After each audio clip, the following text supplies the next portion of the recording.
आज हम एक पोएम पढ़ रहे हैं, the seven ages of man. बहुत ही पॉपुलर पोएम है। एक्चुअली शेक्सपियर, जो विलियम शेक्सपियर का नाम आपने सुना है, इंग्लिश लिटरेचर का, अंग्रेजी साहित्य का एक बहुत ही फेमस, बहुत ही इम्पोर्टेंट राइटर है। बहुत कुछ लिखा है इन्होंने। बहुत बड़ा स्थान है इनका इंग्लैंड के अंदर, साहित्य के क्षेत्र में।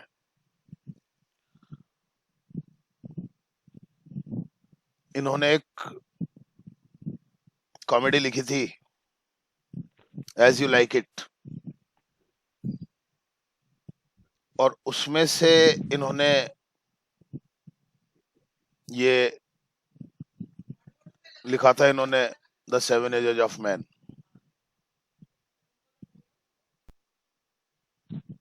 जैकस नाम का एक पात्र था उसमें, उसने इसका वर्णन किया है, the seven ages of man का। ये तो मैंने इसका बैकग्राउंड आपको बताया थोड़ा सा।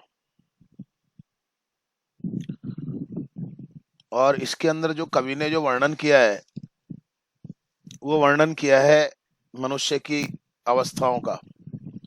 मनुष्य, एक व्यक्ति जब जन्म लेता है तो जन्म से मृत्यु तक वो कई अवस्थाओं में से होकर के गुजरता है।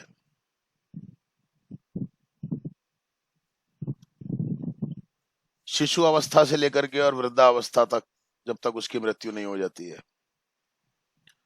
इन अवस्थाओं का वर्णन यहाँ पर कवि ने किया है इसके अंदर। और कवि ने यहाँ पर ये माना है, बहुत अच्छी पोएम है, बहुत शानदार पोएम है, बहुत फेमस पोएम है, अपने आप में बहुत प्रसिद्धि मिली है इस पोएम को। लिटरेचर इस पोएम के बिना शायद पूरा नहीं होता है। मैं तो पता नहीं, पढ़ा भी था मैंने तो इसको अपने कॉलेज में, जब मेरा फर्स्ट ईयर था तब मैंने लिटरेचर में इसको पढ़ा भी। और जब से मैं पढ़ा रहा हूँ तब से मैंने इसको कहीं ना कहीं किसी ना किसी रूप में पढ़ाया है। जनरल इंग्लिश में भी पढ़ाया है, इंग्लिश लिटरेचर भी पढ़ाई है तो मैंने वहां पर भी इसको पढ़ाया है। शायद कोई साल ऐसा नहीं गया जब मैंने इसको नहीं पढ़ाया। लगभग हर क्लास के अंदर, हर क्लास से मतलब है कि 11th क्लास में, 12th क्लास में, चाहे वो जनरल इंग्लिश रही हो, चाहे वो कंपलसरी, सॉरी, चाहे वो इंग्लिश लिटरेचर रहा हो, इसको पढ़ाया है। खैर मुझे तो ये तब से ही याद है, तब से ही ध्यान है पोएम, जब से मैंने इसको पढ़ा था, when I was in first year. Literature के रूप में, लिटरेचर में मेरी ये पोएम थी। लगता भी है वास्तव में कि ये एक पोएम, वास्तव में लगता भी है कि हाँ, ऐसा ही है कुछ। और हम अगर हमारी हिंदू माइथोलॉजी के हिसाब से बात करें तो हम ये मान के चलते हैं, हमारा दर्शन, हमारी फिलॉसफी ये कहती है कि व्यक्ति इस संसार में जन्म लेता है और मर जाता है। और कहते हैं कि व्यक्ति जो मरता है तो व्यक्ति का शरीर मरता है, यानी कि उसकी आत्मा नहीं मरती है। उसकी आत्मा फिर से किसी न किसी रूप में वापस जन्म लेती है। यानी कि ये संसार तो एक एक तरीके से इसमें आना जाना लगा रहता है। ऐसा नहीं है कि पहली बार ही हम लोगों ने जन्म लिया है, या पहली बार हम लोग हैं यहाँ पर। पहले भी पता नहीं कितनी बार हम लोग जन्म ले चुके हैं और कितनी बार हम मर चुके हैं। ये हमारी हिंदू मैथोलॉजी के हिसाब से भी एक बात है। ना ना, हमारी हिंदू मैथोलॉजी में भी ये कहा जाता है। शरीर को इतनी इंपॉर्टेंस नहीं दी जाती है हमारे यहाँ पर, जितनी आत्मा को इंपॉर्टेंस दी जाती है। कहा जाता है कि शरीर तो नष्ट हो जाता है, मर जाता है, खत्म हो जाता है। आखिर में इसको अपने अपने विधि विधान से, अपने अपने तौर तरीके से इसका अंतिम संस्कार कर दिया जाता है, जलाकर या दफनाकर। दो ही तरीके प्रचलन में है अभी संसार में। कुछ धर्म में जलाया जाता है, कुछ धर्मों में दफना दिया जाता है। लेकिन उसके बाद भी ऐसा नहीं है कि केवल जलाने और दफनाने के बाद ही क्रियाएं चलती रहती हैं। उसके बाद भी कुछ क्रियाएं होती हैं, मतलब जलाना और दफनाने तक ही सीमित नहीं रहता है। उसके बाद भी कई दिनों तक कुछ ऐसी क्रियाएं की जाती हैं, और वो क्रियाएं इसलिए की जाती हैं जिससे कि जो मरने वाला व्यक्ति है, जिसका शरीर खत्म हुआ है, उसकी आत्मा को भी शांति मिल सके। और उसकी आत्मा की शांति के लिए कई प्रकार की चीजें की जाती हैं। तो आत्मा की शांति का मतलब है कि भाई उसको फिर से दोबारा से जन्म नहीं लेना पड़े इस धरती के ऊपर, क्योंकि ये संसार है, दुखों का सागर है। इसमें कोई भी व्यक्ति सुखी नहीं होता है। हर व्यक्ति किसी ना किसी रूप में कोई ना कोई दुख उसको लगा रहता है। किसी को पैसे का, किसी को संतान का, किसी को शरीर का, किसी को स्वास्थ्य का, किसी को कुछ, किसी को कुछ, किसी को कुछ। किसी के पास पैसा है तो उसके पास में स्वास्थ्य नहीं है, किसी के पास में स्वास्थ्य है तो उसके पास पैसे की कमी है, किसी के पास अपनी औलाद की कमी है, किसी के पास औलाद है तो वो अच्छी नहीं है।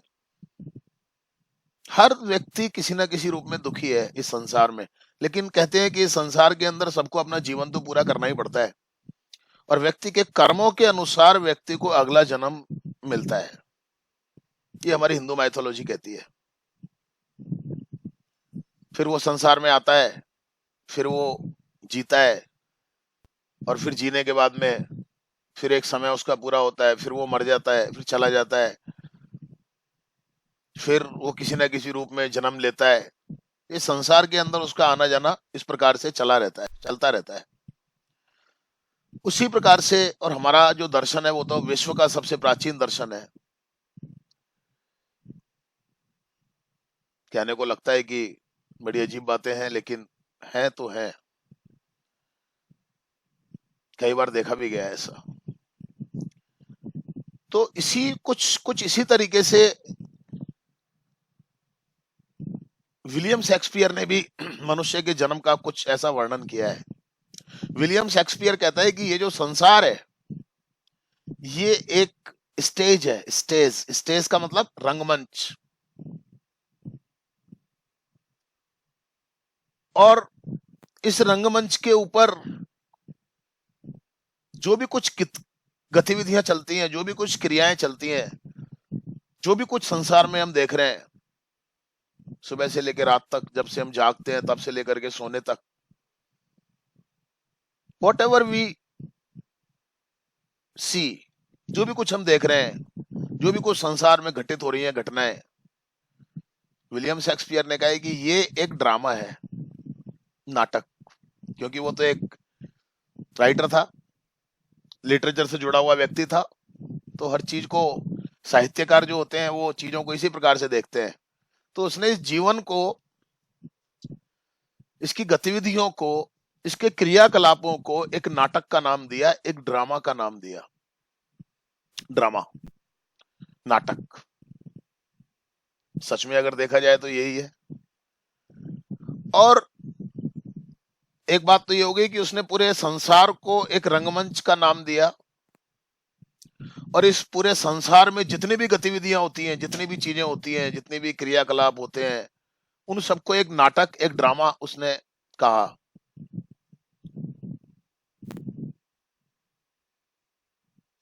और इस रंगमंच पर ये जो ड्रामा चलता है, इस ड्रामा में जितने भी लोग हैं, स्त्री पुरुष, छोटे बड़े, बच्चे बूढ़े जवान, सब कोई, वो इस रंगमंच पे, इस नाटक में काम करने वाले कलाकार हैं। तो इसने पूरे संसार को एक रंगमंच का नाम दिया, और इस संसार में जितनी भी एक्टिविटीज होती हैं, जितनी भी गतिविधियां होती हैं, जितनी भी चल रही हैं, उनको एक ड्रामा का नाम दिया।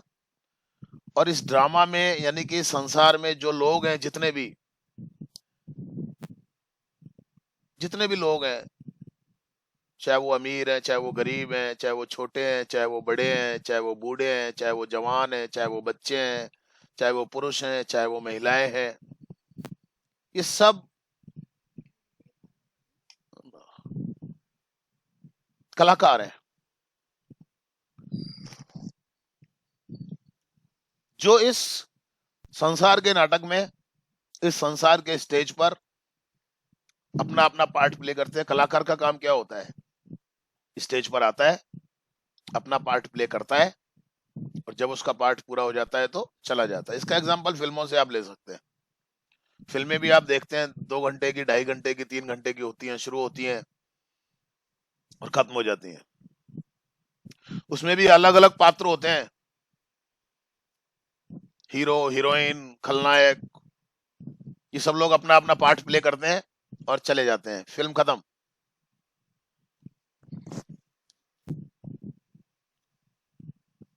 फिल्म खत्म। इसी प्रकार से संसार है, इस संसार में भी ऐसे ही होता है। ये मैंने व्याख्या की आपको एक अभी, क्या एक किस प्रकार का फिलॉसफी है।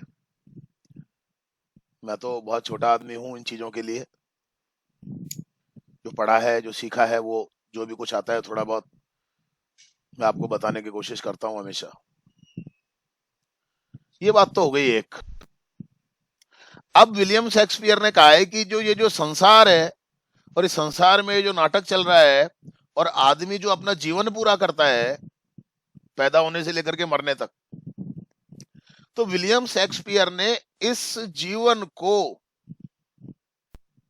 पैदा होने से लेकर के मरने तक, विलियम शेक्सपियर ने इस जीवन को 7 अवस्थाओं में डिवाइड किया है। 7 अवस्थाओं में इसका वर्णन किया है, पैदा होने से लेकर के मरने तक। 7 अवस्थाएं कौन कौन सी हैं ना? The 7 ages of man. पहली अवस्था इन्फेंट, जब वो पैदा होता है, एक शिशु, शैशवावस्था होती है वो, शिशु वाली अवस्था होती है। वो छोटे छोटे जो बच्चे होते हैं पैदा होने के बाद, 3-4 साल तक का बच्चा, 3 साल तक का बच्चा आप मान लीजिए, उसकी जो स्टेज होती है, ये लगभग एक शैशवावस्था कहलाती है। इन्फेंसी यानी कि शिशु होता है वो, इसकी भी अपनी कुछ गतिविधियां होती हैं शैशवावस्था की। छोटा होता है, न चल सकता है, न फिर सकता है, रोता है, खुश हो जाता है, उल्टियां कर देता है। जब उसको किसी चीज की जरूरत होती है तो जब उसको किसी चीज की जरूरत होती है तो वो बस रोता है। पता भी नहीं चल पाता कई बार तो कि भाई ये क्यों रो रहा है। बड़े होने के बाद तो वो बता पाता है, मुझे पेट में दर्द है, मुझे प्यास लग रही है, मुझे भूख लग रही है। लेकिन शैशवावस्था ऐसी अवस्था होती है जिसमें वो कुछ बोलने की स्थिति में नहीं होता, कुछ समझाने की स्थिति में नहीं होता। He has his own ways, उसके अपने तरीके होते हैं, और उन तरीकों से वो रोता है या कुछ भी करता है, वो इशारा करता है। इस तरीके से एक अवस्था होती है इसकी। उल्टी कर देता है गोदी में होता है तो, और सुसु कर देता है। सुसु समझते हो ना आप? छोटी सुसु, बड़ी सुसु। बड़ी सुसु भी समझते होंगे आप, छोटी सुसु भी समझते होंगे आप। पॉटी कर देता है, पड़ा रहता है वहीं पे ही, वो टॉयलेट कर देता है वहीं पे, वो पॉटी कर देता है, उसी में खेलता रहता है, उसको कुछ समझ नहीं होती। पहली स्टेज। दूसरी स्टेज, जब वो थोड़ा बड़ा होता है तो उसको स्कूल भेज दिया जाता है पढ़ने के लिए।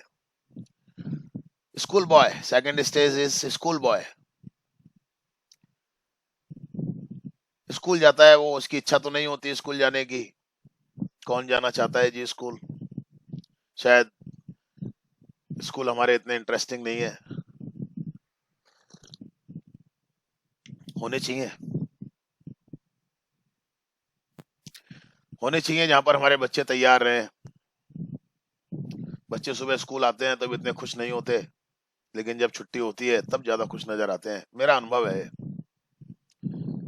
स्कूलों की छुट्टियां हो जाती हैं, 2 दिन की छुट्टी थी अभी, आप भी बड़े खुश थे, कोचिंग भी नहीं होगा अब तो, स्कूल की भी छुट्टी है, क्लास भी नहीं होगी। स्कूल भी जाता है वो तो अनमने ढंग से जाता है, अपना बैग लेकर के।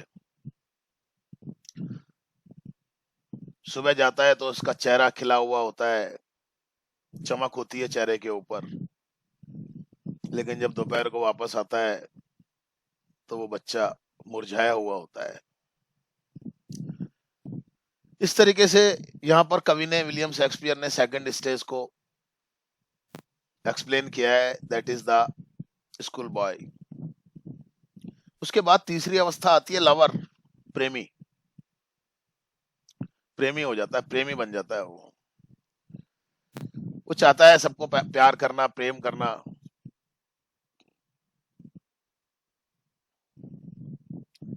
वो भी चाहता है कि उसको प्यार किया जाए।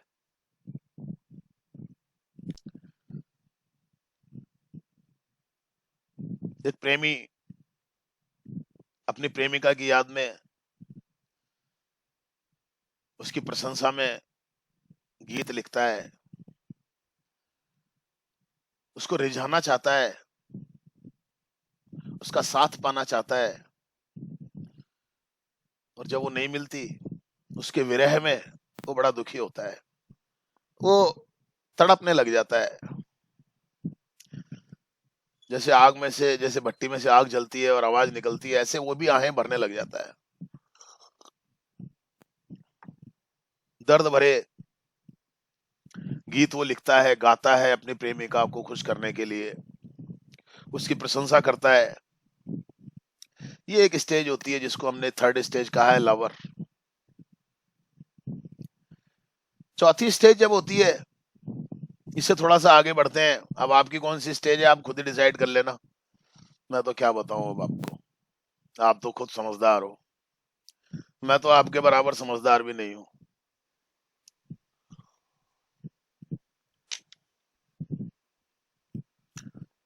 देखता हूं चीजों को बस।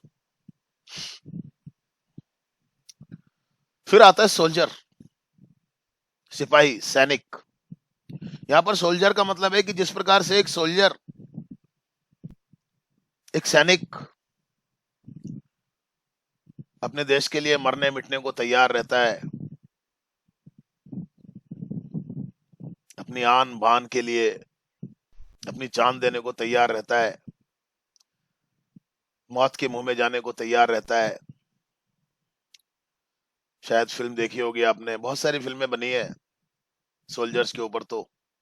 केसरी, नहीं देखी तो देखनी चाहिए, ऐसी मूवीज बड़ी प्रेरणा देने वाली मूवीज होती हैं। तो जिस प्रकार से एक सोल्जर जो होता है, वो अपनी आन बान शान के लिए, अपनी मातृभूमि की रक्षा के लिए किसी से भी लड़ने भिड़ने को तैयार हो जाता है, किसी से भी लड़ने भिड़ने को तैयार हो जाता है, मौत के मुंह में जाने को तैयार हो जाता है, हर प्रकार का जोखिम, खतरा, रिस्क उठाने के लिए वो तैयार रहता है हमेशा। उसी प्रकार से चौथी जो स्टेज आती है एक व्यक्ति की, उसमें वो व्यक्ति अपनी प्रतिष्ठा के लिए, अपने मान सम्मान के लिए, जिसका कोई मतलब नहीं है, एक क्षणिक प्रतिभा के, अपनी एक क्षणिक प्रतिष्ठा के लिए, कुछ समय तक रहने वाली, पानी के बुलबुले के समान रहने वाली अपनी प्रतिष्ठा के लिए, वो भी इसी प्रकार से झगड़े करने को तैयार, झगड़ा कर भी लेता है वो। जरा सा किसी ने कुछ बोल दिया तो नाराज हो जाए, बेइज्जती हो गई मेरी तो, अरे यार।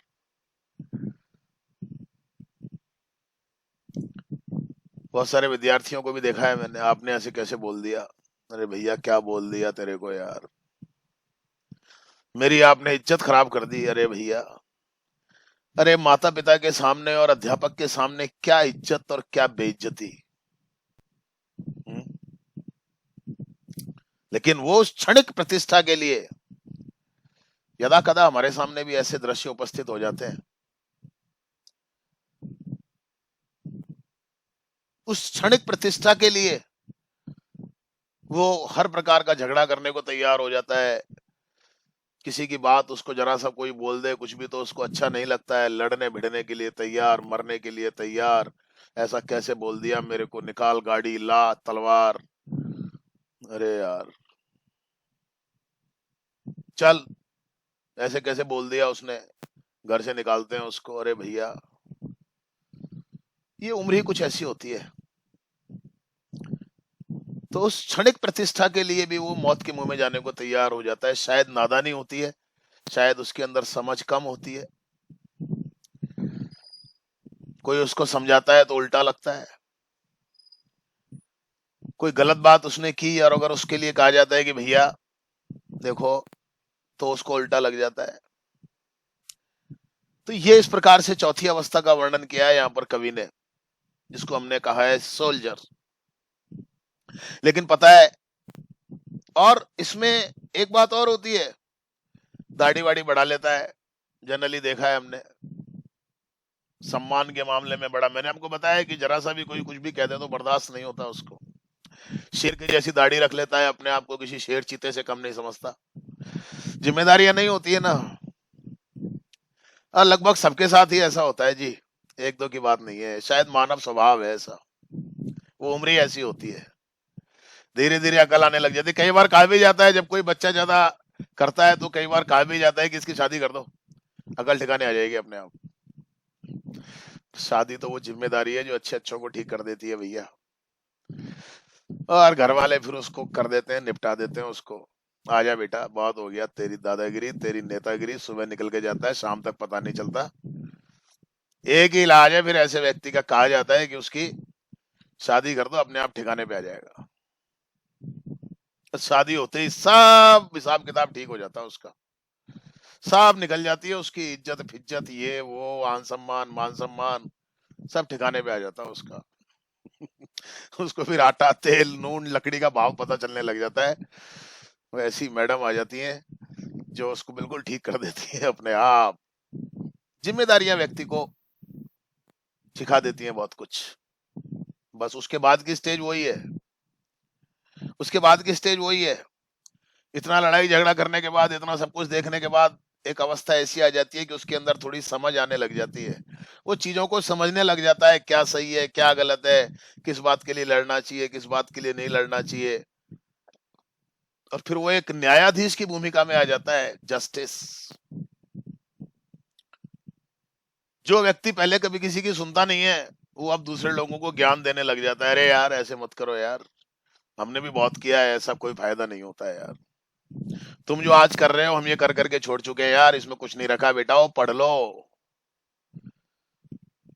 पढ़ाई लिखाई करोगे तो जिंदगी में काम आएगा। ये थड़ी पे चाय बैठ के पीते हो ना तुम, ये बैठ के जो चाय पीते हो ना तुम, ये काम नहीं आएगा तुम्हारे। ये फालतू की आवारागर्दी मत किया करो, और पढ़ाई में अपना मन लगाओ बेटा, तुम्हारी जिंदगी सेट हो जाएगी, नहीं तो जिंदगी भर रोओगे। ज्ञान देने लग जाता है, तरह तरह की कहावतें, तरह तरह की बातें, ये उसके मन के अंदर आ जाती है। अब चूंकि शरीर के अंदर भी परिवर्तन होने लग जाते हैं, तो शरीर भी एक रूप बदल जाता है, मोटे वोटे हो जाते हैं, पेट वेट बाहर निकल जाता है। होता है कुछ लोग, चलिए छोड़िए वो बात तो मैं नहीं बोलता हूँ। आंखें उसकी थोड़ी सी कठोर हो जाती हैं, और पहले जो दाढ़ी शेरों की तरह होती है वो एक फॉर्मल कट में हो जाती है, अमिताभ बच्चन के जैसी। अच्छे से, मतलब ठीक ढंग से। पहले तो ऐसे बस झाड़ झंकाड़ की तरह उगती रहती है वो, कोई सेट नहीं करना, कोई कुछ नहीं करना। बाद में उसको थोड़ा सा ठीक करवाने लग जाते हैं, फॉर्मल कट उसकी बेयर्ड हो जाती है। और उसके बाद इस प्रकार से वो 5 अवस्थाएं पार करता है। 5वीं अवस्था पार करने के बाद उसकी जो छठी अवस्था आती है, वो एक ऐसे व्यक्ति की अवस्था होती है जिसमें वो बूढ़ा हो जाता है, आंखों पे चश्मा लग जाता है, पैरों में हवाई चप्पल। अब जवानी के दिनों की बात छोड़िए, अभी तो आप रीबोक और कौन कौन से पता नहीं, और मेरे को तो नाम भी ध्यान नहीं है, वो ऐसे जूते पहनते हैं 2-2 ढाई ढाई हजार रुपए के, जीन्सें पहनते हैं बढ़िया बढ़िया। लेकिन फिर एक छठी अवस्था ऐसी आ जाती है कि जिसमें उसके हाथ पैरों में झुर्रियां पड़ने लग जाती हैं, ढीले पड़ने लग जाते हैं, सीधी सादी सी चप्पल हो जाती है उसके पैरों में, हाथ पैर भी कमजोर हो जाते हैं, उसके शरीर में इतनी जान नहीं रहती, एक पतला दुबला सा व्यक्ति बन जाता है वो। एक पेंटालून एक व्यक्ति था ऐसा, जिसकी नाक पे चश्मा रहता था, पैरों में हवाई चप्पल होती थी, पतला दुबला सा व्यक्ति होता था, झुका झुका सा, उसके जैसा वो दिखाई देने लग जाता है। शरीर उसका ढीला पड़ने लग जाता है, लटकने लग जाता है। अभी तो आपके शरीर में जो कसावट है, वो उस अवस्था में जाने के बाद में शरीर में वो कसावट नहीं रहती है, शरीर ढीला पड़ जाता है। कई बार देखा होगा आपने अपने घर में बड़े बुजुर्गों को, झुर्रियां पड़ने लग जाती हैं, ऐसी उसकी अवस्था हो जाती है। अपने जवानी के दिनों में जो कपड़े उसके टाइट हो जाते हैं, उनको भी वो संभाल के रख देता है कि चलो बुढ़ापे में काम आएंगे। और वास्तव में ऐसा होता है कि जवानी के दिनों में जो उसके कपड़े होते हैं वो काफी टाइट हो जाते हैं, और बाद में जब बुढ़ापे में जब उसका शरीर थोड़ा ढीला पड़ने लग जाता है, पतला दुबला वो होने लग जाता है, तब वो कपड़े उसके काम में आते हैं, क्योंकि अब उसका शरीर कमजोर हो चुका है। और उसकी जो आवाज होती है, एक मर्दानी आवाज जो होती है, एक आवाज में पूरा मोहल्ला सुन ले, वो आवाज भी अब वृद्धावस्था में, छठी अवस्था में जाने के बाद में एक बच्चे के जैसी आवाज हो जाती है। ढंग से बोल भी नहीं पाता, बोलता है तो दांत वांत नहीं होते हैं उसके, तो वो कम होते हैं, तो सीटी सी बजने लग जाती है। मतलब उसका जो उच्चारण होता है बोलने का, वो भी स्पष्ट सुनाई नहीं देता है, सुनाई तो देता है लेकिन समझ में नहीं आता।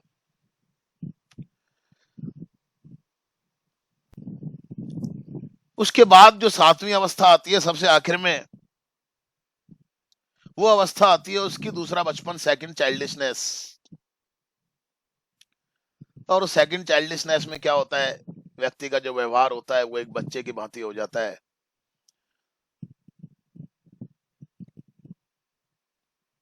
आंखों से बहुत कम दिखाई देता है, दिखाई नहीं देता, दांत उसके चले जाते हैं,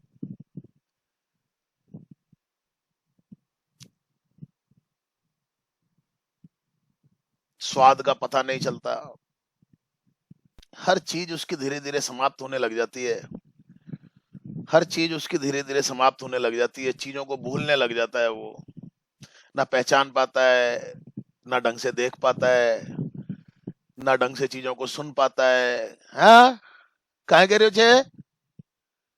अच्छा, फिर भी उसको समझाना पड़ता है, बार बार भूल जाता है वो, किसका बेटा है किसकी बेटी है,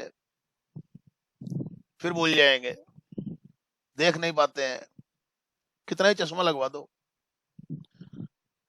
इस प्रकार से भूल जाते हैं वो चीजों को। ऑब्लिवियन, ऑब्लिवियन का मतलब विस्मृति, चीजों को भूलने लग जाते हैं। और इस प्रकार से सातवीं अवस्था होती है ये।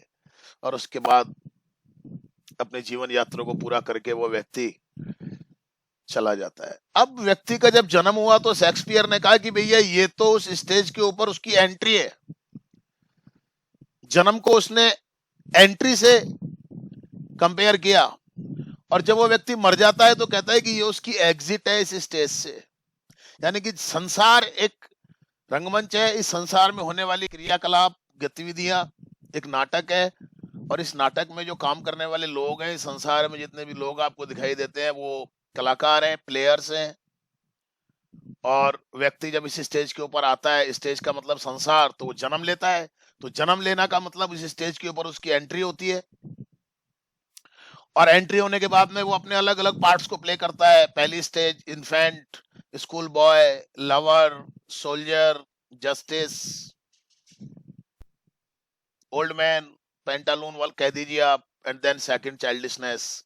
इस प्रकार से सात अवस्थाओं से गुजरता हुआ, उनको पार करता हुआ व्यक्ति अपनी मृत्यु को प्राप्त हो जाता है। यानी कि वो इस संसार रूपी स्टेज को छोड़ करके चला जाता है, यानी कि वो अपनी मृत्यु को प्राप्त हो जाता है, यानी कि उसका एग्जिट हो जाता है। इस प्रकार से मैंने आपको इस पोएम के बारे में समझाया। सातों स्टेज क्या होती हैं उनका मैंने वर्णन किया आपके सामने। आपको समझाया मैंने, अभी पोएम को नहीं पढ़ा है मैंने। ये फर्स्ट पार्ट है इस पोएम का। सेकंड पार्ट हम नेक्स्ट क्लास के अंदर करेंगे, पढ़ेंगे इस पोएम की एक एक लाइन को, और एक एक लाइन को आपको समझाएंगे। अब ज्यादा आपको दिक्कत नहीं आएगी। Okay, thank you very much.